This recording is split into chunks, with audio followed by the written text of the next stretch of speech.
राज्यपाल के सदन की कार्रवाई होने तक समय बढ़ा जाता है। अरे माननीय सदस्य आप बोलो ना, नहीं तो अगले का नाम पुकारूंगा। माननीय अध्यक्ष महोदय, मुझे राज्यपाल के अभिभाषण पर अंकित नहीं हो रहा है, उसके लिए धन्यवाद जोहार। आज इस सदन में मेरा वक्तव्य के लिए पहला अवसर है। मैं इस अवसर पर गोविंद गुरु महाराज मानगढ़ धाम पर सहित 1500 से अधिक आदिवासी वीर वीरांगनाओं, संत सुरमाल महाराज, ज्योतिसर महाराज, शिक्षा के लिए बलिदान देने वाली भील वीरांगना कालीबाई कलासवा, नानाबाई खाट, सेंगाबाई रोत, रामा पथु डामोर को नमन करते हुए विशेष करके 84 की जनता को, जिन्होंने सभी राष्ट्रीय पार्टियों को 84 के चक्कर में डालकर मुझे भारत आदिवासी पार्टी के प्रत्याशी के रूप में जिताकर इस सदन में भेजा है, तो मैं 84 के जनता को धन्यवाद अर्पित करना चाहूँगा। माननीय सभा अध्यक्ष महोदय, जब मैं राज्यपाल का अभिभाषण 84 की जनता की उम्मीदों, आशा और सपनों को साथ में लेकर सुन रहा था, इसी अभिभाषण में कडाना बैक वाटर का जिक्र होगा ऐसा मानना था, किंतु कडाना बैक वाटर का जिक्र नहीं हुआ। मुझे सदन में दुखी मन से कहना पड़ रहा है कि जिस पानी के लिए जब माही नदी पर 1966 में से लगा करके 1969 के बीच में जब कडाना बांध बना, उस बांध के समय हमारे आदिवासी लोगों ने अपनी जमीनें छोड़ी, अपना जंगल छोड़ा, अपना परिवार, अपने बच्चों की शिक्षाएं छोड़ी। न जाने कितने परिवार बेघर हो गए, विस्थापित हो गए।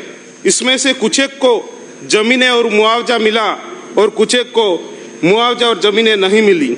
ये कडाना की पानी की जो कहानी है तब से शुरू हुई थी। माननीय अध्यक्ष महोदय, शायद इतिहास में पहली बार जल यात्रा 84 की जनता के द्वारा निकाली गई थी। कडाना बांध बैक वाटर से गेजी घाटा तक 4 दिन की पैदल यात्रा सरकार को संदेश देने के लिए निकाली गई थी। 2022 में 1886 करोड़ की पेयजल परियोजना स्वीकृत भी हुई, लेकिन सरकार बदलते ही काम रुक गया। वर्तमान सरकार से मांग है कि सच में आप विकास की बात करते हो तो उस परियोजना की वर्तमान लागत के हिसाब से राशि बढ़ा करके जल्दी ही इस पेयजल परियोजना को स्वीकृत करावे। महोदय जी, 1966 में माही कडाना बांध बनाने से डूंगरपुर के 4000 आदिवासी परिवार व बांसवाड़ा के 6000 आदिवासी परिवारों को विस्थापित किया गया, जिसमें कई परिवार आज भी दर दर की ठोकरें खा रहे हैं। आज उनके ही बच्चे पानी के लिए तरस रहे हैं। मैं सरकार से मांग करता हूं कि इस परियोजना को जल्द से जल्द पूरी करें। आरक्षण की जब बात आती है तो मैं सरकार से कहना चाह रहा हूं कि वे स्पष्ट करें, एसटी एससी को संवैधानिक प्रावधान के अनुरूप आरक्षण देना चाहती हैं या आरक्षण के नाम पर एसटी एससी को ही आपस में लड़ाना चाहती है। अभी जो खेल चल रहा है उस हिसाब से तो सरकार एसटी एससी को आपस में लड़ाना ही चाहती है। सच में लाभ देना चाहती है तो क्षेत्रीय आधार पर प्रशासनिक सेवाओं में आरक्षण का बंटवारा करे। 10 से 15 सालों से एसटी एससी का बैकलॉग था, उसे बढ़ने की बजाय खत्म कर दिया गया और अब पिछले 2 सालों से रिक्त एसटी एससी के पदों को सामान्य से बढ़ने की बात हो रही है।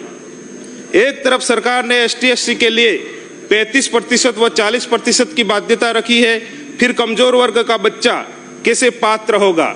बाध्यता रखनी हो तो आदिवासी क्षेत्रों में जितने शिक्षकों के रिक्त पद है वो सारे भर दो और टीआरडी फंड से ब्लॉक जिला स्तर पर निःशुल्क कोचिंग सेंटर खोले जाए, ताकि आदिवासी बच्चे भी मेरिट कैसे टॉप करते हैं वो भी देखते जाओ। अध्यक्ष महोदय, अभी प्राचार्य डीपीसी में वरिष्ठता को भी दरकिनार किया गया।